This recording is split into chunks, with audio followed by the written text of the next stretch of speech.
Petite vidéo pour vous parler de la possibilité de changer les tâches de liste. L'exemple, on va le faire tout de suite très simplement. Je vais modifier cette tâche de préparation, qui est donc considérée comme une action. Vous avez la possibilité ici de changer la structure et de choisir la liste dans laquelle vous voulez passer votre tâche. Donc ici, elle disparaît de mon plan d'action et je vais la retrouver ici dans les objectifs comme je l'ai choisi. Alors ce qui est intéressant de voir, c'est que entre les listes vous avez des informations qui sont communes aux différentes listes et donc qui vont subsister. On avait un avancement d'action, on a maintenant un avancement d'objectif qui n'a pas changé.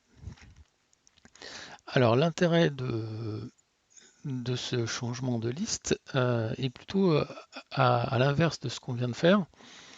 Par rapport au transport des informations dans le déroulement du projet.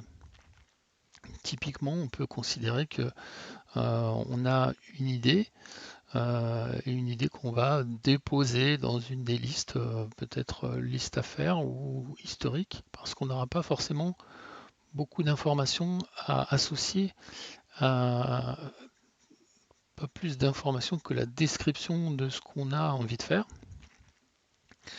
On peut aussi directement poser cette idée dans les objectifs. Et au fil du temps, on va affiner cette information, on va peut-être décliner cette information avec d'autres tâches, mais on peut aussi la transposer. Un objectif peut facilement devenir une action. Et puis quand l'action sera terminée, on peut considérer qu'on va la garder dans les archives, et que les archives, on va les retrouver dans l'historique.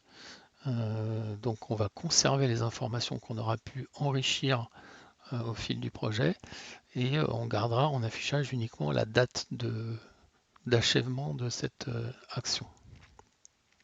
Voilà donc pour l'usage de cette transformation de structure d'information.